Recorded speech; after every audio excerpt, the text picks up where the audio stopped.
ආයුබෝවන්. අද අපි බලාපොරොත්තු වෙන්නේ සාකච්ඡා කරන්න තාක්ෂණ විද්‍යාව සඳහා විද්‍යාව විෂය නිර්දේශයේ 13 ශ්‍රේණියේ පළමු වන ඒකකය. දැන් ඔබට මතක ඇති අපි මීට ප්‍රථමත් 13 ශ්‍රේණියේ විවිධ ඒකක සාකච්ඡා කරා.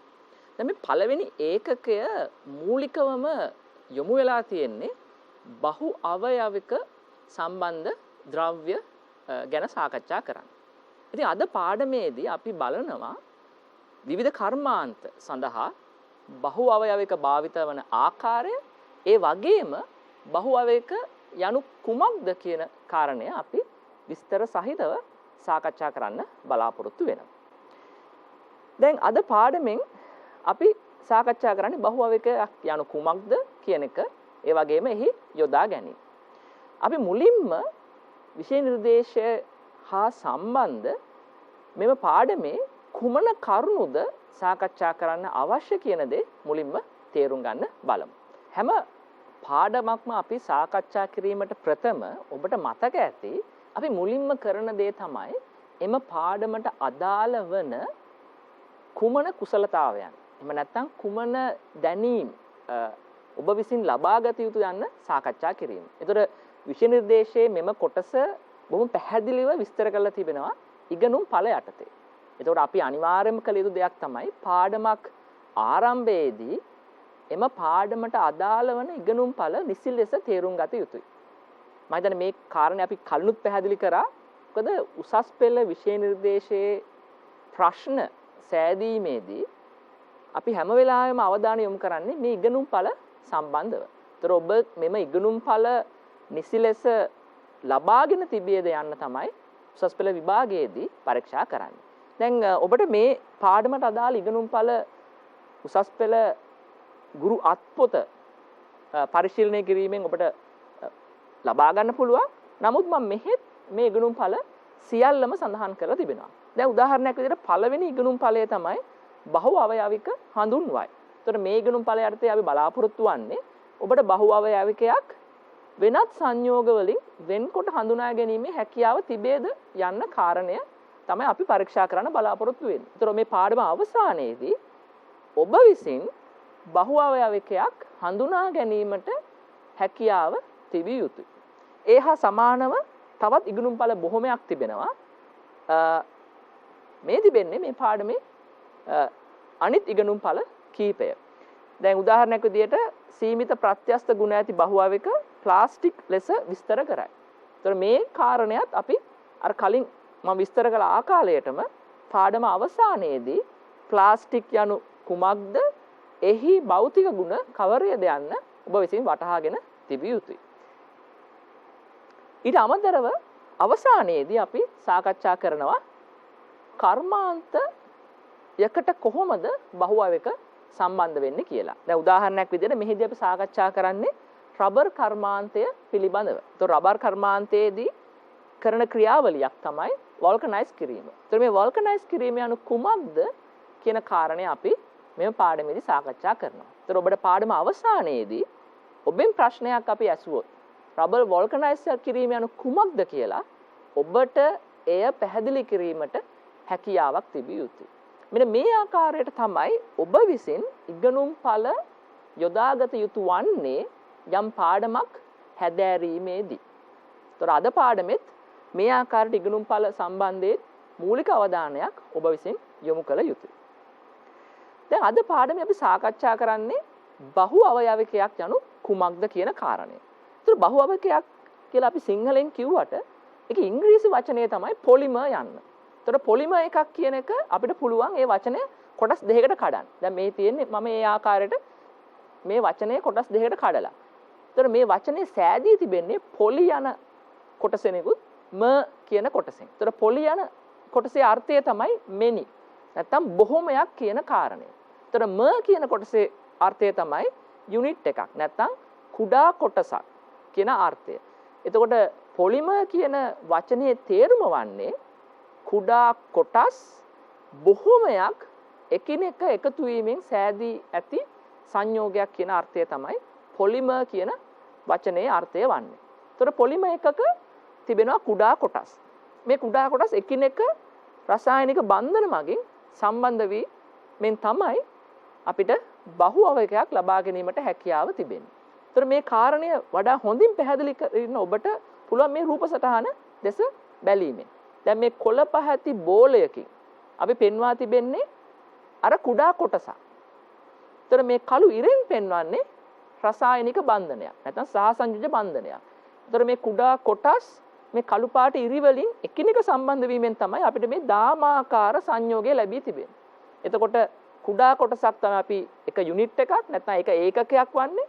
ඒවා බන්ධනයකින් සම්බන්ධ වීමෙන් තමයි අපිට මේ දාමාකාර කුඩා කොටස් විශාල සංඛ්‍යාවක් එකිනෙක සම්බන්ධ වී ඇති සංයෝගය ලැබෙන්නේ. ඒතර මේ සංයෝගය අපි පොලිමර් නැත්නම් බහු අවයවිකයක් ලෙස හඳුන්වනවා.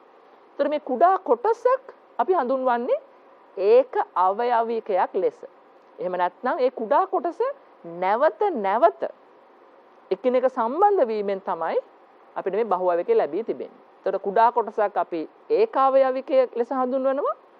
ඒක අවයවික විශාල සංඛ්‍යාවක් එකිනෙක සම්බන්ධ වී ඇති සංයෝගය බහු අවයවිකයක් ලෙස හඳුන්වනවා. ඒතර මේ සම්බන්ධ වීම සිදුවන්නේ රසායනික බන්ධනයකින්. ඒතර මේ ඒක අවයවික ඉතා හොඳින් එකිනෙක සම්බන්ධ වෙලා අවසානයේදී අපිට අර කෝච්චියක පෙට්ටි සම්බන්ධ වෙලා කෝච්චියක් ලැබෙන ආකාරයට මේ අවයවික එකිනෙක සම්බන්ධ වෙලා අපිට බහු අවයවිකයක් ලබා ගැනීමට හැකියාව තිබෙනවා. දැන් මම ඔබට අවබෝධයක් තියෙන්න ඕන බහු අවයවිකයක් යන කුමක්ද යන්න. ඒතර අපි මෙහිදී ඔබ විසින් තේරුම් ගත යුතු කාරණේ වන්නේ කුඩා කොටස් විශාල සංඛ්‍යාවක් එකිනෙක සම්බන්ධ වෙලා තමයි මේ සංයෝගය අපිට ලැබෙන්නේ. එතකොට අපිට එදිනදා ජීවිතයේ බහු අවයවික විශාල සංඛ්‍යාවක් අපිට වෙළඳ පොලෙන් මිලදී ගන්න පුළුවන්. ඒ වගේම අපේ ඇඟෙත් සමහරක් බහු අවයවික තියෙනවා. ශාකවල බහු අවයවික තියෙනවා. ඉතින් අපිට පුළුවන් බහු අවයවික කොටස් දෙකකට වෙන් කරන්න. එකක් තමයි ස්වභාවික බහු අවයවික. ඒ කියන්නේ ස්වභාවයේ අපේ මැදිහත් වීමක් නැතුව නිෂ්පාදනය වෙන බහු අවයවික. ඉතින් අනිත් කොටස තමයි අපි මිනිසා ලෙස කෘතිමව නැත්නම් කාර්මිකව නිෂ්පාදනය කරන බහු අවයවික. ඒතර මේ කළු පාට උඩින් පෙන්නලා තියෙන ස්වභාවික බහු අවයව කීපයක් සඳහා උදාහරණ. ප්‍රෝටීන, පිෂ්ඨය, සෙලියුලෝස්, ඒ වගේම ස්වභාවික රබර් මේ ආකාරයක ස්වභාවික බහු අවයවික සඳහා උදාහරණ. සමහරක් බහු අවයවික අපි විසින් කෘතිමව නිෂ්පාදනය කරනවා. දැන් මේ තිබෙන්නේ ඒ සඳහා උදාහරණ කීපයක්. පොලිතීන්, පොලිප්‍රොපිලීන්, පොලිවයිනයිල් ක්ලෝරයිඩ්, පොලිඑතිලීන්, ඒ වගේම කෘතිම රබර්. දැන් ඔබට මේ නම් ටික දිහා බැලුවම පොදු යම්කිසි කොටසක් හඳුනා ගැනීමට හැකියාව තිබෙන්න ඕන. දැන් ඔබට පේනවා මේ කෘතිම බහු අවයවික හැම එකකම මුල් අකුරු දෙක පොලි ලෙස තමයි තියෙන්නේ. දැන් මාර මුලින් කිව්ව ආකාරයට පොලි කියන්නේ මොකක්ද? අර බොහොමයක් ඒකක එකට සම්බන්ධ වෙලා කියන අර්ථයෙන් තමයි මේ පොලි කියන කොටස එන්නේ. එතකොට මේ කෘතිම බහු අවයවික හැම එකකම මුල් කොටසෙන් කියන්නේ අර බොහොමයක් කියන තේරුම. ඒතර පොලිතීන්, පොලිප්‍රොපිලීන්, පොලිවයිනයිල් ක්ලෝරයිඩ්. දැන් අපිට තේරෙන්න ඕනේ මේ හැම වචනයකම ඇයි පොලි කියන වචනේ ඇවිල්ලා තියෙන්නේ කියලා. ඒතර දෙවනි කොටසෙන් තමයි අර ඒක අවයවිකය හඳුන්වන්නේ. උදාහරණයක් විදිහට පළවෙනි එක පොලිතීන්. ඒතර පොලිඑතිලීන් කියන එක තමයි මේ පොලිතීන් ලෙස. ඒතර එතිලීන් කියන්නේ අර ඒක අවයවිකය. එහි විශාල සංඛ්‍යාවක් එකිනෙක සම්බන්ධ වෙලා තියෙන නිසා අපි ඒකට කියනවා පොලිඑතිලීන් කියලා. ඒතර මේ තමයි බහු අවයවකය. එතකොට මම ආපහු ඔබට මේ රූප සටහන පෙන්නනවා. ඒක අවයවික විශාල සංඛ්‍යාවක් එකිනෙක සම්බන්ධ වීමෙන් තමයි අපිට බහු අවයවකය ලැබෙන්නේ. ඒතර සමහරක් බහු අවයවකවල තියෙන්නේ එකම ඒක අවයවිකය.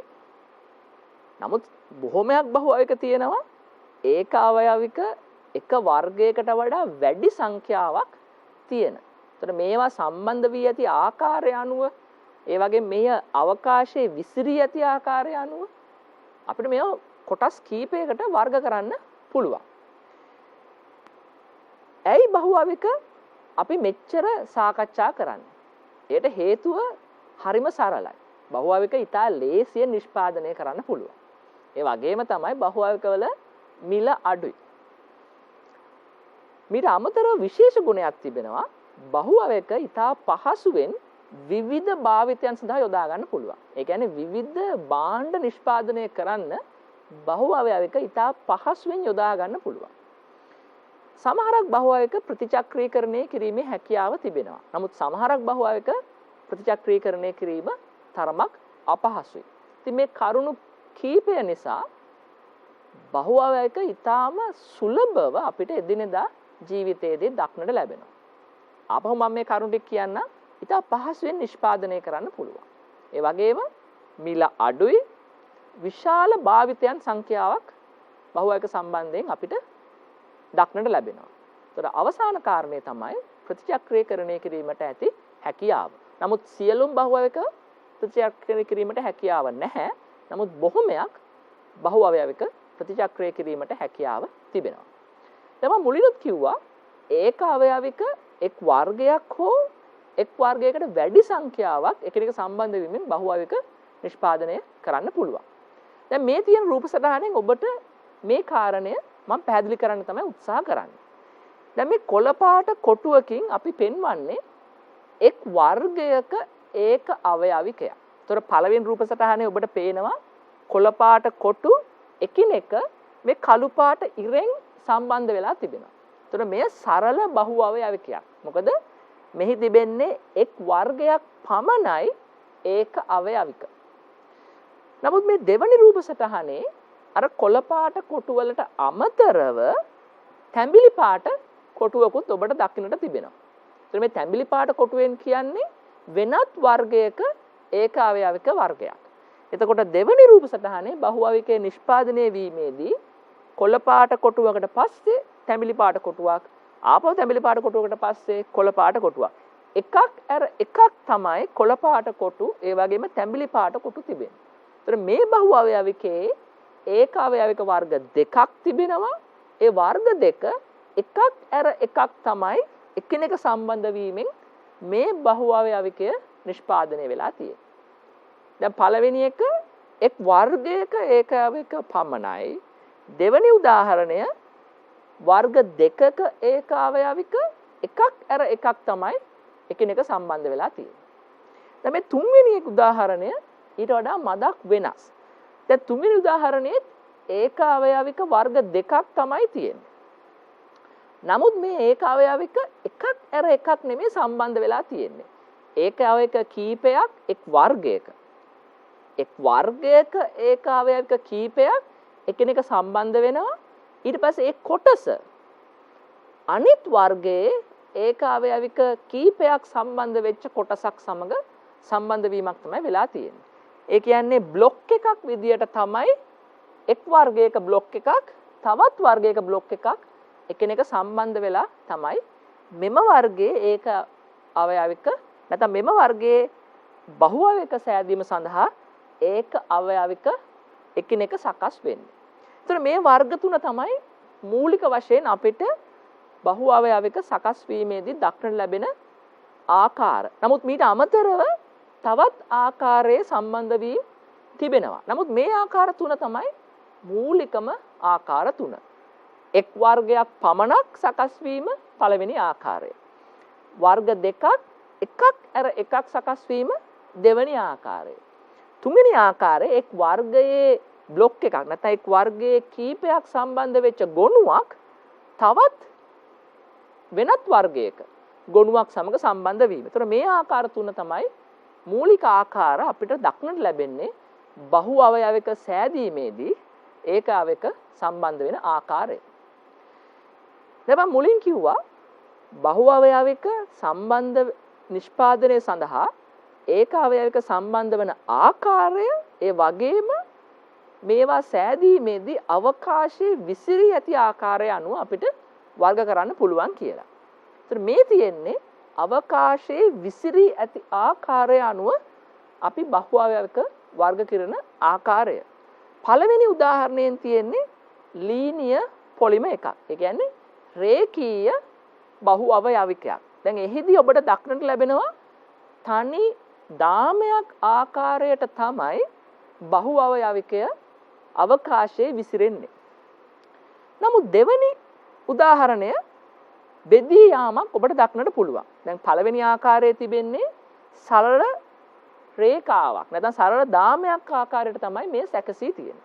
නමුත් දෙවෙනි ආකාරයේ අර රේඛාව තනින් තනින් අතු බෙදීමකට ලක් වෙනවා. ඒතර මෙවැනි ආකාරය බෙදුණු බහු අවයවයක් ලෙස හඳුන්වන්න පුළුවන්.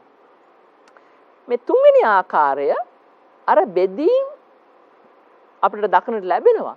නමුත් තව දුරටත් මේ බෙදීම් එකිනෙක සම්බන්ධ වීමකට ලක් වෙනවා.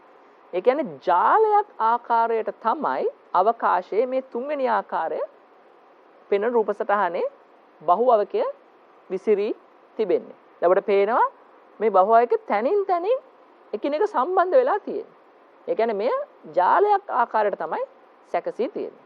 මේ හතරවෙනි ආකාරය මදක් විශේෂ ආකාරයක්. මේ හතරවෙනි ආකාරයේ එක් මැද තැනකින් ආරම්භ වෙන බහු අවයවය විසිරී යාමක් දක්නට ලැබෙනවා හැම දිශාවටම.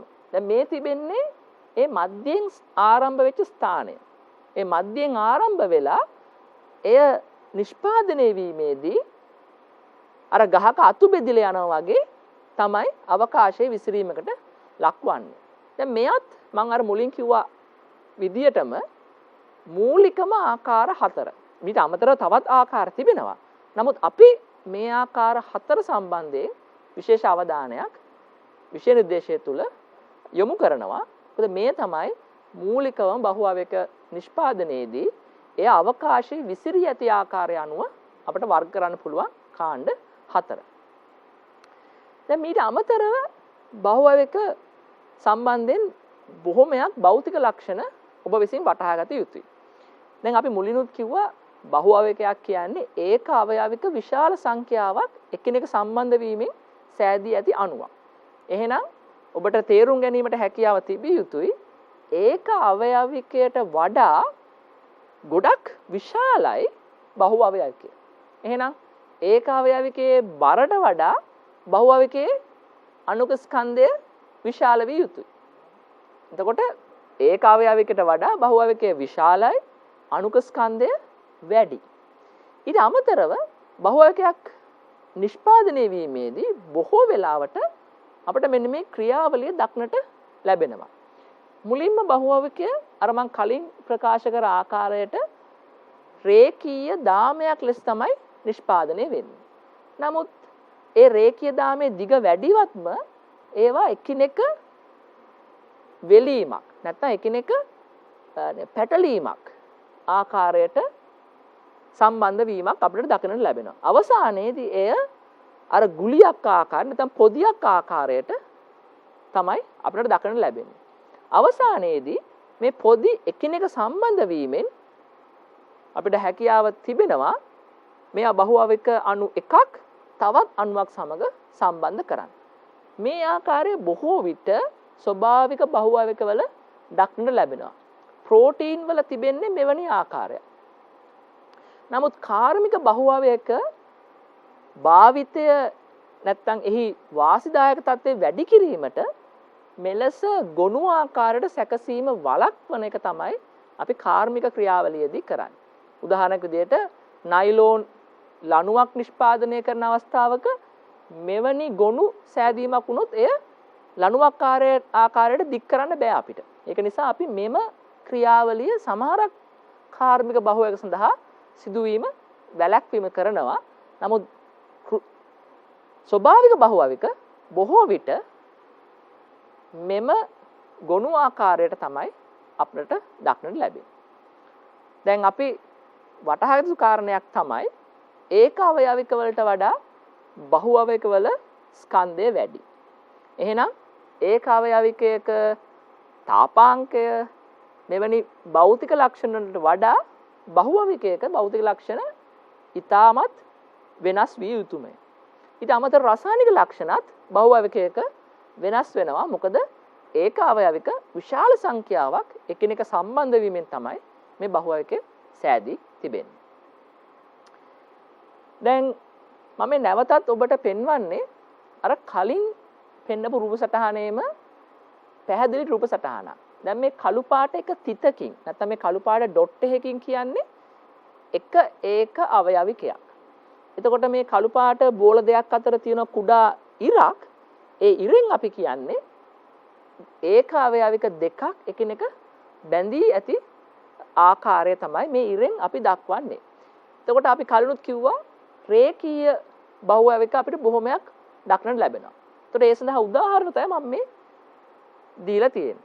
රේඛීය බහුවයක සඳහා උදාහරණ තමයි high density polythene. නැත්නම් අපි හඳුනන HDPE කියලා. එහෙම නැත්නම් PVC polyvinyl chloride, nylon. දැන් මේ මුල් තුනම කෘත්‍රිම බහුවයක. හැබැයි cotton නැත්නම් කපු නූල් මේ රේඛීය දාම සඳහා තිබෙන ස්වභාවික බහුවයකයක උදාහරණයක්. දෙවැනි උදාහරණය තමයි බෙදුණු දාම සහිත බහුවයක නැත්නම් branched. ඒ සඳහා උදාහරණයක් තමයි low density polythene. අපි හඳුන්වනවා කෙටියෙන් LDPE ලෙස. හතරවෙනි සහ තුන්වෙනි ආකාර දෙක අර පළවෙනි ආකාර දෙකට වඩා මදක් වෙනස්. මොකද අපි ඒවා ටිකක් සංකීර්ණ බැඳීමක් දක්නට ලැබෙන බහුවයක නිසා. දැන් ඔබට පේනවා මේ තුන්වෙනි සහ හතරවෙනි ආකාරයේ එක එක දාම අතරත් හරස් බන්ධන දක්නට තිබෙනවා. ඒතර උදාහරණයක් ලෙස මේ තුන්වෙනි ආකාරය cross linked නැත්නම් හරස් බන්ධන සහිත බහුවයක. ඒත් මේ සඳහා කෘත්‍රිම උදාහරණයක් තිබෙනවා. නමුත් ස්වභාවික උදාහරණයක් ලෙස අපිට රබර් දක්වන්න පුළුවන්. අවසාන ආකාරය ජාලාකාර නැත්නම් network එකක් ලෙස විහිදී ඇති බහුවයක epoxy ඒ සඳහා උදාහරණයක්. දැන් ඔබට විෂය නිර්දේශයේ මේ උදාහරණ මතක තබා ගැනීම අත්‍යවශ්‍ය වන්නේ නැහැ. නමුත් මේ ආකාර හතර සම්බන්ධයෙන් ඔබට වැටහීමක් තිබිය යුතුයි.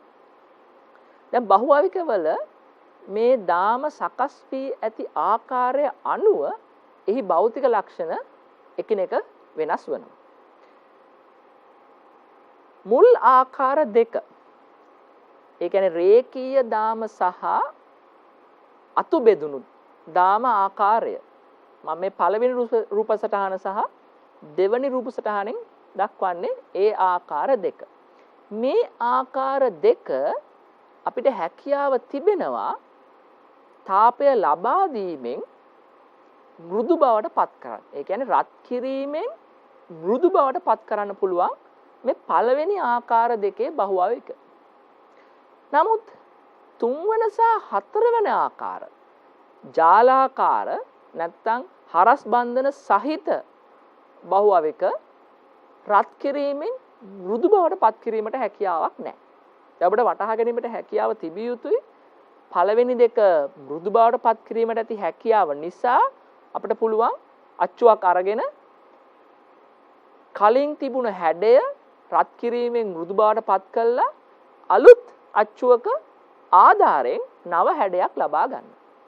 නමුත් තුන්වෙනි සහ හතරවෙනි ආකාර අපිට මෘදු බවට පත් කිරීමට හැකියාවක් නොමැති නිසා අපි යම් හැඩයක භාණ්ඩයක් නිෂ්පාදනය කිරීමෙන් අනතුරුව එහි හැඩය අපිට වෙනස් කිරීමට හැකියාවක් නැහැ. මොකද හේතුව එය රත් කිරීමෙන් මෘදු බවට පත් කිරීමට හැකියාවක් නොමැති නිසා. ඒතර මේ ආකාර දෙකට අපි විශේෂිත නම් දෙකක් භාවිතා කරනවා. දැන් පළවෙනි ආකාරය තමයි රත් කිරීමෙන් මෘදු බවට පත් කිරීමට හැකියාව ඇති බහු අවයවික. ඒ සඳහා අපි රේඛීය දාම සහිත ඒ වගේම බෙදුණු දාම සහිත බහුවයක තමයි උදාහරණ ලෙස සාකච්ඡා කරේ. ඒතර රත් කිරීමෙන් මෘදු බවට පත් කිරීමට හැකියාව ඇති බහුවයක අපි තාප සුවිකාර්ය ප්ලාස්ටික් නැත්නම් තාප සුවිකාර්ය බහු අවයවික ලෙස හඳුන්වනවා. දෙවැනි කොටස තමයි අපි සාකච්ඡා කරේ රත් කිරීමෙන් මෘදු බවට පත් කිරීමට නොහැකි බහු අවයවික. ජාලාකාර හෝ හරස් බන්ධන සහිත බහු අවයවික තමයි මේ සඳහා උදාහරණ. ඒතර මෙම කොටස අපි හඳුන්වනවා තාප ස්ථාපන ප්ලාස්ටික් නැත්නම් තාප ස්ථාපන බහු අවයවික ලෙස. ඒතර මේ කාණ්ඩ දෙකේ ඇති ගුණයන් ඔබ හොඳින් වටහා ගත යුතුයි. එක කොටසක් රත් කිරීමෙන් මෘදු බවට පත් කරන්න පුළුවන්. අනෙක් කොටස රත් කිරීමෙන් මෘදු බවට පත් කරන්න හැකියාවක් නැහැ. ඒතර මේ තමයි මූලිකම මෙහි තිබෙන භෞතික වෙනස්කම. දැන් මේ තිබෙන්නේ අර මුල් ආකාරයේ බහුවයක සඳහා උදාහරණ කීපයක්. දැන් අපි යම් පානයක් බොන්න භාවිතා කරන ස්ටයිරෝෆෝම් කප් එකක්, ඒ වගේම ටූත් බ්‍රෂ් එකක්, නැත්නම් රබර් හෝස් එකක්, මේ සියලුම දේවල් නිෂ්පාදනය කර තිබෙන්නේ රේඛීය දාම හෝ බෙදුණු දාම සහිත බහුවයක භාවිතා කරලා. අපිට මේ රූප සටහනේ පේනවා ඒ සඳහා උදාහරණයක් ලෙස කොහොමද මේ බහුවයක තුල ඒක අවයවික සකස් වී ඇත්තේ කියලා. දැන් මෙහි මේ දාම අතර සම්බන්ධයක් නැහැ. දාමයේ රේඛීයයි, එහෙම නැත්නම් දාමයේ අතු බෙදීමකට ලක් වෙලා තමයි තියෙන්නේ. හැබැයි දාම දෙකක් එකිනෙක සම්බන්ධ වීමක් නැහැ මෙම ආකාරයේ. දැන් මෙලෙස ඊතා ලිහිල්ව සකස් වී ඇති නිසා රත් කිරීමකදී මොකද වෙන්නේ? මේ දාම වලට හැකියාව තිබෙනවා මේ පද්ධතිය තුල යම් නිදහසේ හැසිරීමකට. උදාහරණයක් ලෙස දැන් මම ආගේ අත් දෙක ගත්තොත් මේ රේඛීය දාම දෙකක්. එතකොට මම රත් කිරීමේදී මොකද වෙන්නේ? මේ දාම දෙක නිදහසේ චලනය වීමට හැකියාවක් තිබෙනවා. ඒක නිසා අපිට පුළුවන් රත් කිරීමකින් මේම බහුවවිකය මෘදු බවට පත් කරන්න. නමුත් මේ දාම දෙක එකිනෙක සම්බන්ධ වෙලා තිබ්බනම් මොකද වෙන්නේ? රත් කිරීමකදී මේවාට නිදහසේ චලනය වෙන්න බෑ. මොකද දාම එකිනෙක සම්බන්ධ වෙලා තියෙනවා එකිනෙක අතර බන්ධන මගින්. ඒතර මෙම ආකාරයට හේතුව තමයි, නැත්නම් මෙම භෞතික ගුණයට හේතුව තමයි මේ දාම අතර එකිනෙක බන්ධනයක් නැත්නම් සම්බන්ධ වීමක් නැහැ. එම නිසා රත් කිරීමකදී මෙම දාම වලට පුළුවන් නිදහසේ යම් චලනයක් දක්වන්න. නමුත් අර අනිත් ආකාරය, ඒ කියන්නේ තාපස්ථාපන කොටස රත් කිරීමකදී මෘදු බවට පත් කරන්න බෑ. ඒකට හේතුව තමයි අපි කලින් පෙන්නපු ආකාරයේ මෙන් නොව මෙම දාම අතර එකිනෙක සම්බන්ධ වීම නැත්නම් එකිනෙක බන්ධනය වීමක් ඔබට දක්නට පුළුවන්. මේ කළු පාට තිත් වලින් පෙන්වන්නේ එලෙස මෙම දාම එකිනෙක සම්බන්ධ වී ඇති ස්ථාන. දැන් මෙලෙස එකිනෙක සම්බන්ධ වී ඇති නිසා රත් කිරීමකදී මේවට මෘදු බවට පත්වන්න එකිනෙක චලනය වෙන්න බෑ. දැන් මම කලින් පෙන්නුව ඔබට දැන් මමගේ අත් දෙක රේඛීය දාම දෙකක්. දැන් මේ රේඛීය දාම දෙකට පුළුවන් රත් කිරීමකදී එකිනෙක චලනය වන්න. දැන් රේඛීය දාම දෙක දැන් මගේ මේ අත් දෙක නම් ඒවට පුළුවන් එකිනෙක චලනය වෙන්න. නමුත් මම මේ රේඛීය දාම දෙක මැදින් සම්බන්ධ කරොත් දැන් මේවට චලනය වෙන්න තියෙන හැකියාව ඉතා අඩුයි. එම නිසා රත් කිරීමකදී මෙම ආකාරයේ බහුවවික මෘදු බවට පත් කිරීමට හැකියාවක් නැහැ. ඒතර මෙම ආකාරය අපි තාප ස්ථාපන බහු අවයවික ලෙස හඳුන්වනවා. ඒතර මේ සඳහා උදාහරණ තමයි අපි ගෙදර කුණු දාන්න ගන්න කුණු බාල්දිය, එහෙම නැත්නම් විවිධ ඉතා තද ගුණයන් නැති ප්ලාස්ටික් වලින් නිෂ්පාදනය කරපු ඕනෑම භාණ්ඩයක් මේ සඳහා උදාහරණ. එතකොට හරස් බන්ධන තිබෙන ආකාර මෘදු බවට පත් කිරීමට හැකියාවක් නැහැ. හරස් බන්ධන නැති ආකාර රත් කිරීම මගින් මෘදු බවට පත් කිරීමට හැකියාව තිබෙනවා. එතකොට දැන් අපි සාකච්ඡා කරා රත් කිරීමෙන් මෘදු බවට පත් කරන්න පුළුවන් කොටසක් තිබෙනවා. රත් කිරීමෙන් මෘදු බවට පත් කරන්න බැරි බහුවවික කොටසක් තිබෙනවා. ඒ ආකාරයටම බහුවවිකවල තවත් ලක්ෂණයක් තමයි ඒවා බාහිර බලයක් යෙදීම මගින් හැඩය වෙනස් කරන්න හැකියාව තිබෙනවා. දැන් ඔබ දන්නවා රබර් බෑන්ඩ් එකක් අපිට පුළුවන් ඇදලා දික් කරන්න. ඒ වගේම තමයි අපි අතක් අතෑරියොතින් එය නැවතත් අර මුල් හැඩයටම පත් වෙනවා. එතකොට පළවෙනි කොටස තමයි අපි බාහිර බලයක් යෙදීම මගින් එහි හැඩය වෙනස් වනවා. අපි බාහිර බලය ඉවත් කර විට එහි මුල් හැඩයට නැවතත් පැමිණෙනවා. ඒතර මේ කොටස අපි හඳුන්වන්නේ රබර් ලෙස. ඒතොර නැවතත් මම කියන්නම් බාහිර බලයක් නිසා හැඩය වෙනස් වෙනවා. ඒ හැඩය බලය ඉවත් කිරීමේදී නැවතත් මුල් හැඩය බවට පත් වෙනවා. ඒතොර මෙම කොටස අපි හඳුන්වන්නේ රබර් ලෙස. දෙවැනි කොටස බාහිර බලයක් යෙදීමෙන් අපිට හැඩය වෙනස් කරන්න පුළුවන්. දැන් අපි ප්ලාස්ටික් ඔය නැවෙන හැඳි වගේ තිබෙනවා. අපිට පුළුවන් බාහිර බලයක් යොදලා හැඩය වෙනස් කරන්න. නමුත් බාහිර බලය ඉවත් කර පසු නැවතත් අර මුල් හැඩයට මේ පත්වන්නේ නැහැ. අර නැවිච්ච විදියටම මේක නැවිලා තියෙන්න තමයි බොහෝ වෙලාවට ඉඩ තියෙන්නේ. ඒතර මෙම ආකාරය අපි ප්ලාස්ටික් ලෙස තමයි හඳුන්වන්නේ. තුන්වෙනි ආකාරය තමයි බාහිර බලයක් යෙදීමේදී හැඩය වෙනස් වෙන්නේ නැහැ. දැන් අපි හොඳ ලොකු නයිලෝන් ලණුවක් ගත්තොත් අපි කොච්චර ඇද්දත් අපිට බෑ එය හැඩය වෙනස් කරන්න. එය තිබෙච්ච දිගම තමයි නයිලෝන් ලණුව තියෙන්නේ. ඒතර මෙම ආකාරය අපි තන්තු ලෙස හඳුන්වනවා. ඒතර ආකාර තුනක් තිබෙනවා. පළවෙනි ආකාරය හැඩය වෙනස් වෙනවා. මුල් හැඩයට පත්වීමට හැකියාව තිබෙනවා. දෙවැනි ආකාරයේ හැඩය වෙනස් වෙනවා. මුල් හැඩයට පත්වන්නේ නැහැ. තුන්වෙනි ආකාරය තමයි හැඩේ වෙනස් වීමක් අපිට බාහිර බලයක් යෙදීම මගින් කරන්න හැකියාවක් නැහැ. ඒතර බහුවවකයක බාහිර බලය සමග හැඩේ වෙනස් වීම හෝ වෙනස් නොවීම මත මෙම කොටස් තුනට අපිට වෙන් කරන්න හැකියාව තිබෙනවා. දැන් අපි එදිනදා ජීවිතේ බහුවවක විශාල ප්‍රමාණයක් භාවිතා කරනවා. බොහෝමයක් අපිට එදිනදා ජීවිතේ අපිට අපේ නිවසේදී අපේ වැඩපළයේදී එහෙම නැත්නම් ඔබට පාසලේදී මේ බොහෝමයක් බහුවවක ඔබට එදිනදා විවිධ භාණ්ඩ ලෙස හමු වෙනවා. ඒතර පළවෙනි ආකාරය තමයි නැත්නම් පළවෙනි උදාහරණය තමයි පොලි එතිලීන්.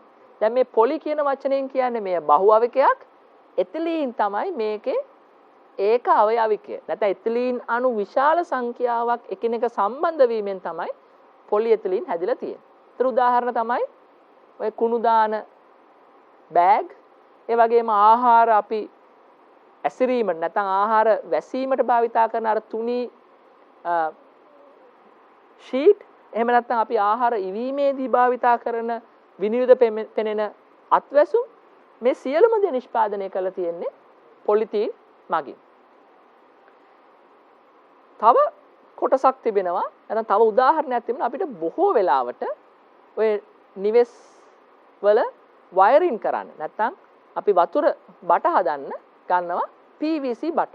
ඒතර මේ පොලිවයිනල් ක්ලෝරයිඩ් තමයි PVC කියලා අපි හඳුන්වන්නේ. ඒතර PVC බට අපි බොහෝ වෙලාවට භාවිතා කරනවා වතුර නැත්නම් ජල නල ලෙස, එහෙම නැත්නම් අර වයරින් කරනකොට වයර් අරන් යන්න භාවිතා කරන සුදු පාට බට ලෙස. ඊට අමතරව බොහොමයක් අර තැටි නිෂ්පාදනය කරන්න, සංගීත තැටි නිෂ්පාදනය කරන්න භාවිතා කරන්නේ මේ PVC බහුවවකයේ තමයි භාවිතා කරන්නේ. ඒතර මෙයත් අපිට බහුලව එදිනෙදා හමුවන බහුවවක වර්ගයක්. පොලිප්‍රොපලීන් කියන්නේ ඉතා තද නැත්නම් බලයකට ලක්වන ස්ථාන නැත්නම් බලයකට ලක්වන භාණ්ඩ නිෂ්පාදනය කරන්න භාවිතා කරන බහුවවකයක්. දැන් පුටුවක් කියන්නේ අපි ඉඳ ගන්නකොට විශාල බලයක් ඒ මත යෙදෙනවා. ඒ නිසා ශක්තිමත් බව වැඩි වෙන්න ඕන. ඒතර පොලිප්‍රොපලීන් තමයි ඔය පුටු නිෂ්පාදනය කරන්න, ප්ලාස්ටික් පුටු නිෂ්පාදනය කරන්න. ඒ වගේම අපේ කුස්සිය අපිට හමු වෙන බොහොමයක් උපාංග නිෂ්පාදනය කරන්න, රථ වාහනවල ඩෑෂ්බෝඩ් එක නැත්නම් රථ වාහනවල ශක්තියෙන් වැඩි කොටස් නිෂ්පාදනය කරන්න භාවිතා කරන්නේ මේ පොලිප්‍රොපිලීන් කියන බහුවවකය. ඒතර මෙහි පොලි කියන වචනය අර බහු කියන තේරුමෙනුත් ප්‍රොපිලීන් තමයි ඒක අවයවිකය එකිනෙක සම්බන්ධ වීමෙන් අපිට පොලිප්‍රොපිලීන් බහුවවකය ලබා ගන්න පුළුවන්. දැන් බහුවවකයක මම මුලිනුත් ඔබට කිව්වා ස්වභාවික බහුවවකය බොහෝ වෙලාවට මොකද වෙන්නේ නිෂ්පාදනය වීමේදී එකිනෙක ඇඹරීමෙන් අර ගොනුවක් ලෙස තමයි තිබෙන්නේ.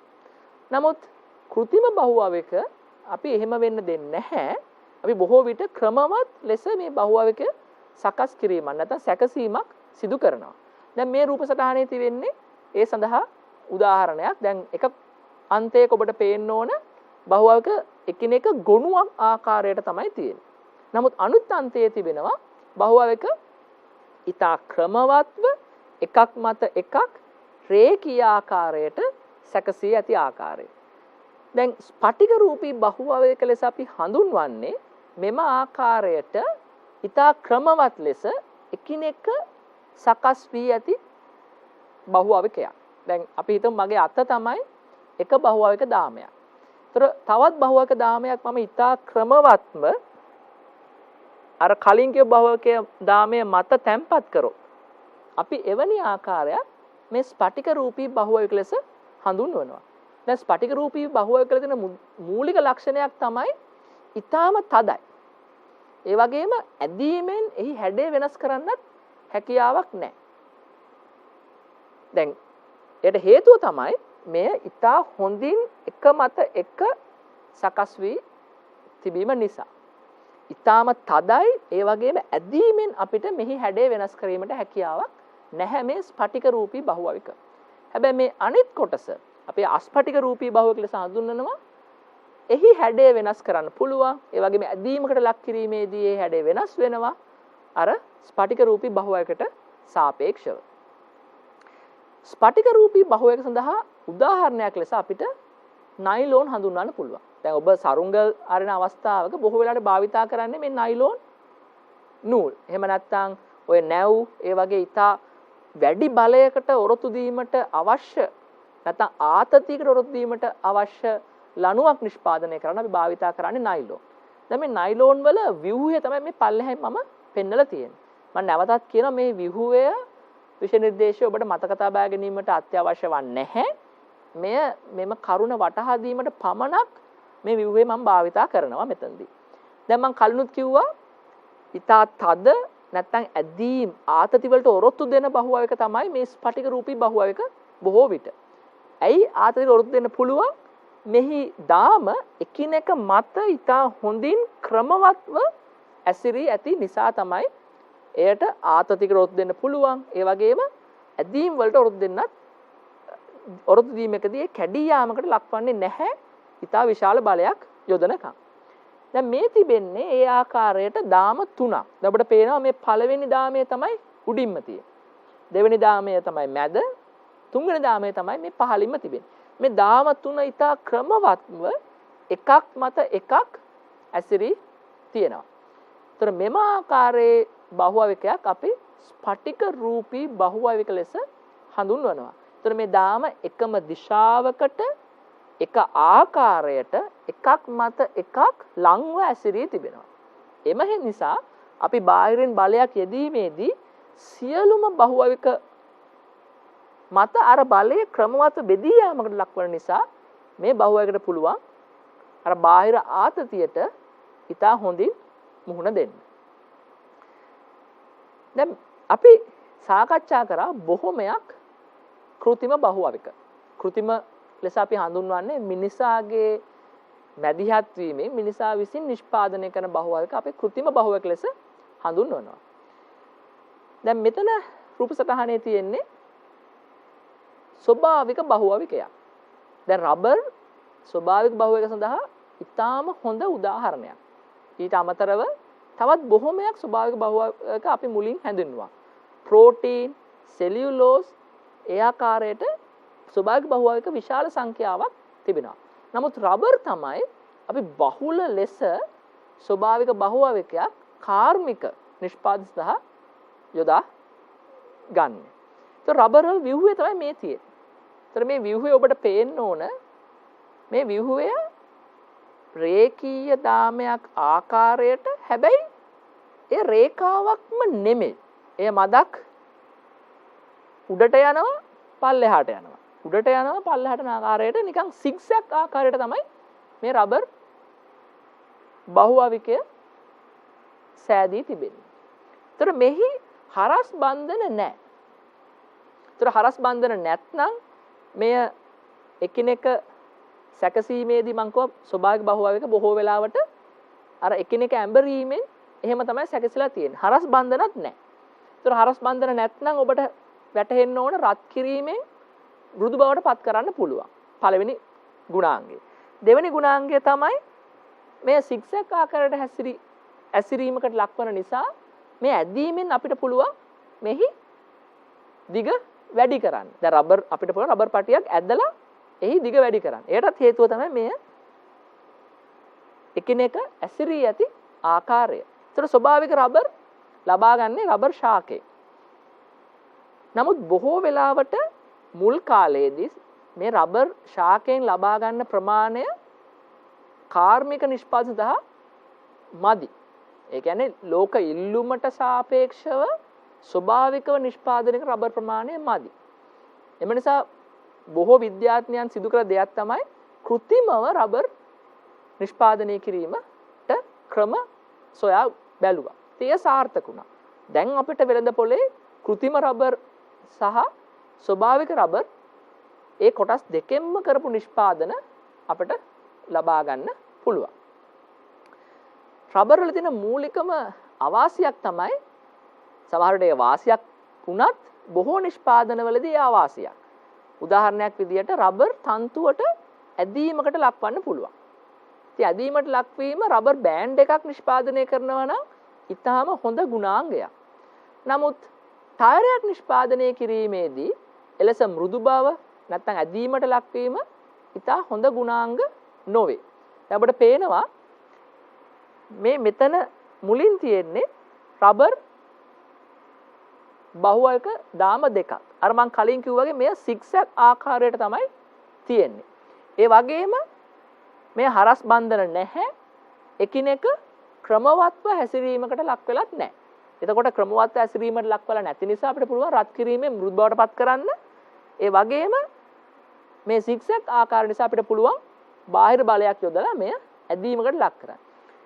ඉතින් මෙම ආකාරයේ රබර් වලින් අපි ටයරයක් නිෂ්පාදනය කරොත් ඒ ටයරය ශක්තියෙන් මදි. ඉතා ඉක්මනින් ගෙවී යාමකට ලක් වෙනවා. ඒතකොට ටයර් එකක් වැඩි කාලයක් අපිට වාහනේ ධාවනය කිරීමකට නැත්නම් වාහනේ භාවිතා කිරීමකට හැකියාවක් නැහැ. ඒතකොට මෙයට පිළියමක් ලෙස එක විද්‍යාඥයෙක් කරපු දේ තමයි ඔහු බැලුවා මේ හරස් බන්ධන අපිට බාහිරව ඇති කරන්න පුළුවන් නම් අපිට හැකියාව තිබෙනවා මෙහි දැඩි බව වැඩි කරන්න. ඒ වගේම වැඩි බාහිර බලයකට මේකට ඔරොත්තු දීමේ හැකියාව ඇති කරන්න. ඉතින් ඔහු කරේ මොකද? මේ රබර් අරගෙන કૃතිම ස්වභාවික රබර් අරගෙන કૃතිමව සල්ෆර් සමග ප්‍රතික්‍රියා කරන්න සැලැස්සුවා. මේ සල්ෆර් වලට හැකියාව තිබෙනවා මේ දාම අතර හරස් බන්ධන ඇති කරන්න. දැන් මේ මුලින් තියෙන්නේ ස්වභාවික රබර්.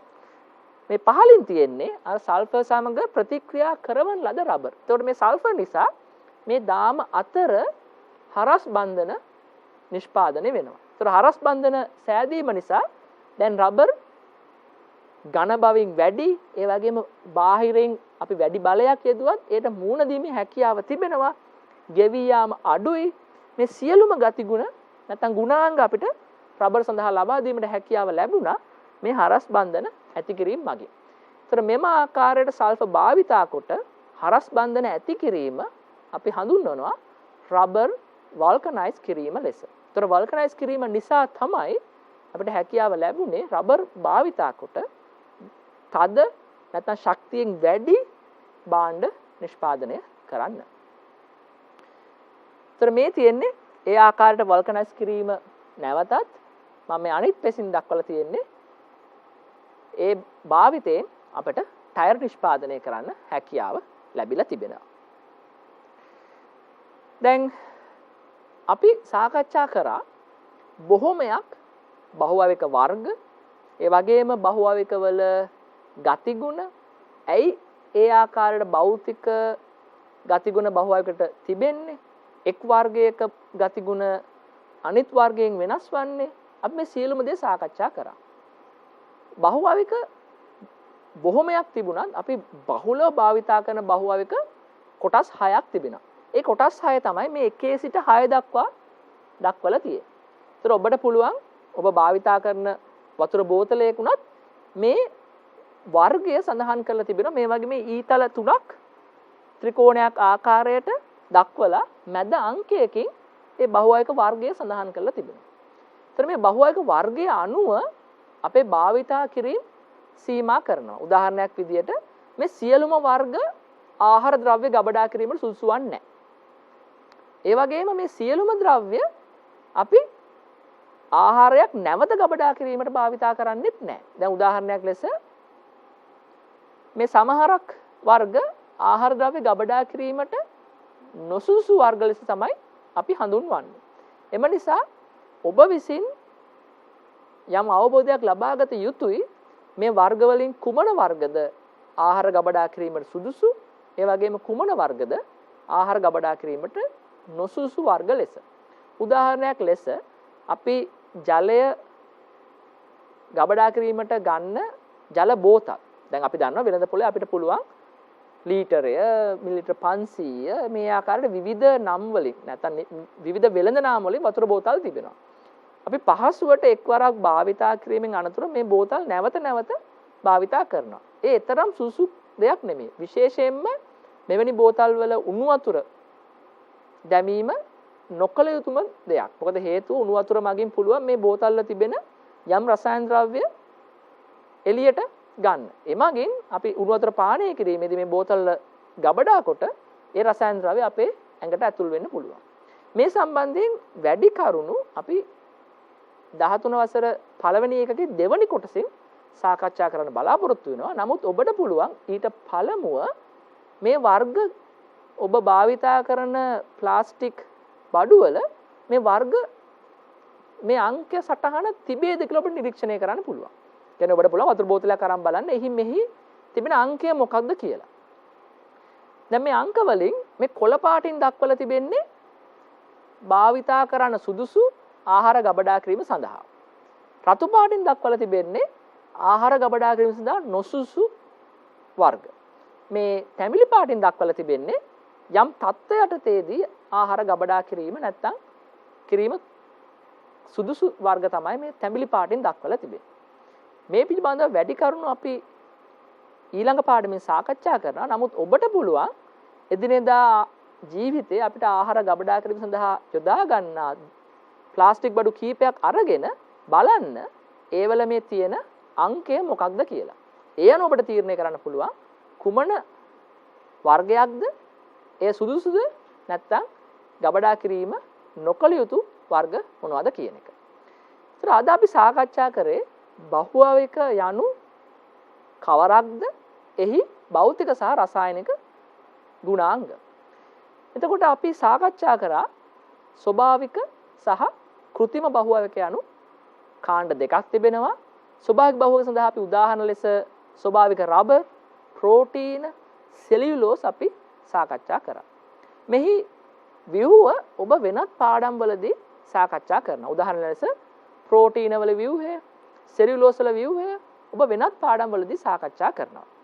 ඊට අමතරව අපි බැලුව බහුවවිකයක් යනු කුමක්ද කියන කාරණය. එහිදී අපි හඳුනාගත්තා ඒක අවයවික විශාල සංඛ්‍යාවක් එකිනෙක සම්බන්ධ වීමෙන් තමයි බහුවවිකයක් සෑදෙන්නේ.